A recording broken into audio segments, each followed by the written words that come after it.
Mother, aren't you eating? I have eaten already.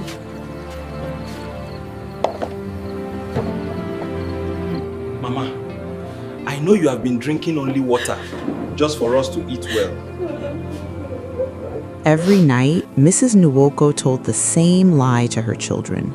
I already ate. She would say it with a tired smile, adjusting the wrapper around her waist as though she had just finished a satisfying meal somewhere they couldn't see. Then she would watch them eat, really watch them, the way only a mother can, and something in her chest would settle, even as her stomach growled quietly beneath the noise of their spoons. Her husband had died without warning, taking with him every plan they had made together. No savings, no insurance, no roadmap, just 3 children and a silence in the house that never quite left. She found work washing clothes for wealthy families across town. She woke before the sun and returned when it was already gone, her hands raw, her back bent, her spirit still somehow intact. The money she earned was just enough, just barely enough to put food on the table each evening. Not enough for her and the children, just the children. So she chose them. Every single night she chose them. And every night they believed her. It was a Wednesday afternoon when everything shifted. Emeka, her firstborn, came home earlier than usual. At 25, he was the kind of young man people noticed, quiet, serious-eyed, with a mind that moved faster than his words. He was an SS3, pushing through his final year despite everything, because his mother had made it clear that education was the one thing no circumstance could take from them. He found her in the kitchen. She was sitting alone, very still, drinking water from a plastic cup. There was no pot on the fire, no aroma of soup, no sound of anything cooking, just her mother and a cup of water and the kind of quiet that tells you something without using words. She looked up quickly and smiled. "You're back early." "Yes, Ma," he said, and asked nothing else. But that night he did not sleep. He lay on his mat with his eyes nearly closed and watched through the dim light as his mother served his siblings, laughed at something his younger brother said, and then told them, again, that she had already eaten. He watched her clear the plates, watched her drink more water, watched her sit by the window for a long time, looking at nothing. He went outside after that and sat in the dark compound, and for a while he just cried. Not loudly, not the kind of crying that asks for attention, the kind that comes when you finally understand something your heart had been hiding from you. His mother had been starving for months so that they could eat. He made a decision before morning came. He said nothing about what he had seen. Instead, the following week, he began telling his mother that his school had started extra lesson sessions running late into the evenings. She was pleased. She had always wanted more for him than she could give. What he did not tell her was that after school each day, he went straight to the main market. He had found a spot among the barrow pushers, the young men who carried loads for traders and shoppers for small pay. It was hard, physical work, the kind that left your shoulders aching and your feet swollen, but he was young and desperate, and he did it without complaint. Each evening he came home with money folded carefully in his pocket. "Someone dashed me," he would tell her, pressing the notes into her hand. "A man at church, a trader who was grateful." His mother would look at him for a moment, something uncertain moving across her face, but she always accepted it because what choice did she have? It was working. Little by little, things became slightly less impossible. And then one evening, Emeka sat beside his mother after she had served everyone and watched her prepare to rise from the table without eating. He reached over quietly and divided his own food in half, pushing a portion to her side. She looked at him, really looked at him. "Emeka." "I know, Ma," he said simply. "I know." She sat there for a long moment, and then her face crumpled and she pulled him into a hug so tight it said everything she couldn't put into words.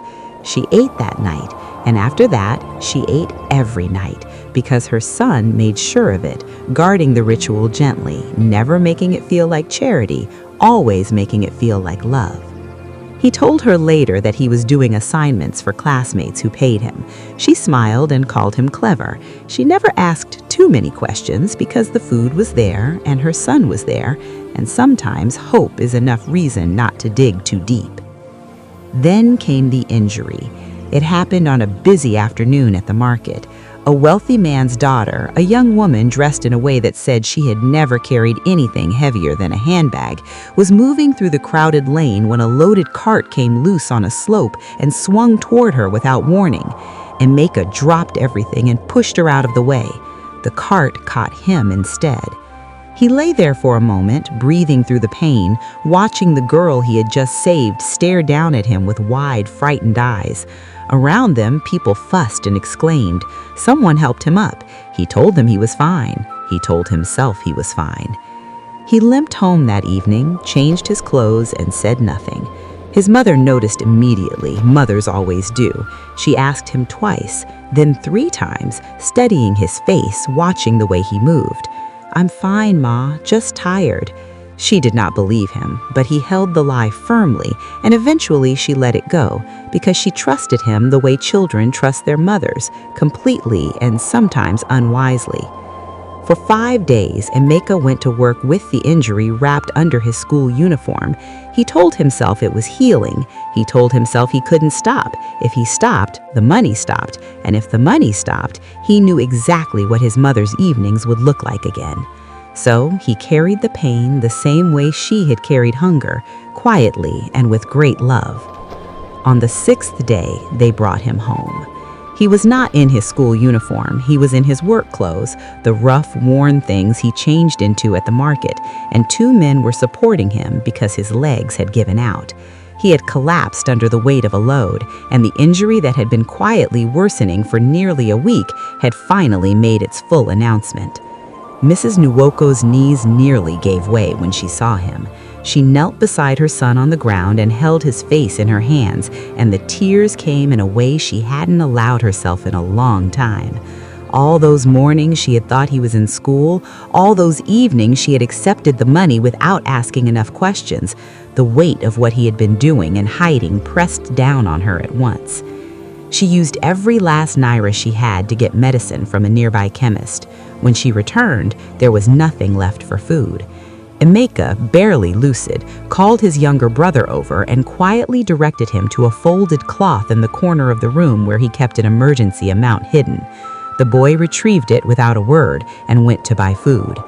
That evening, the family ate in near silence, their mother crying softly while her son rested, and the younger children not quite understanding what was happening, but feeling the heaviness of it all. 2 days passed. The injury was not improving. On the 3rd evening, a black car pulled slowly into their compound.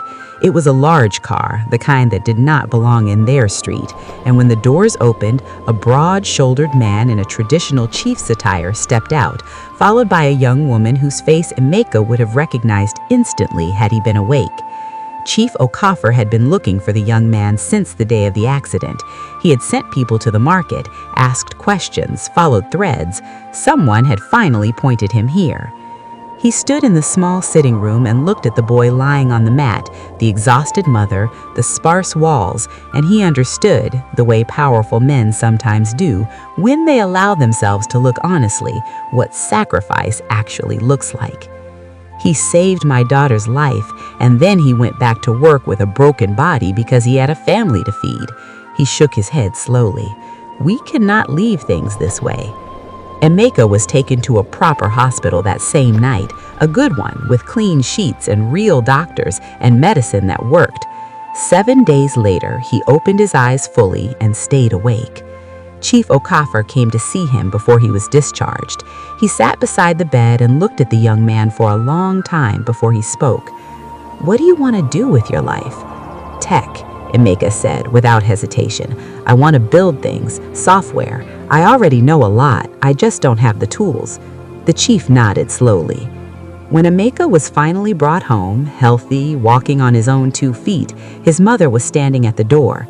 She held him for a long time and said nothing, because some things live beyond language. Shortly after, Chief Okafor sent word, 10 million naira transferred into an account opened in Mrs. Nwoko's name. The family moved before the month was out. Mrs. Nwoko started a small business, modest at first, then steadier as she found her feeding. From her first real profit, she counted out 3 million naira and walked it to her son. "For your equipment, whatever you need." Emeka looked at the money, then at his mother, this woman who drank water so he could have soup, who smiled through hunger so he would never feel guilty for being fed. He bought a laptop, a good one, and he began to build. He was still in school, he was still his mother's son, but for the first time in a long time, when evening came and the food was on the table, everyone sat down, and everyone ate.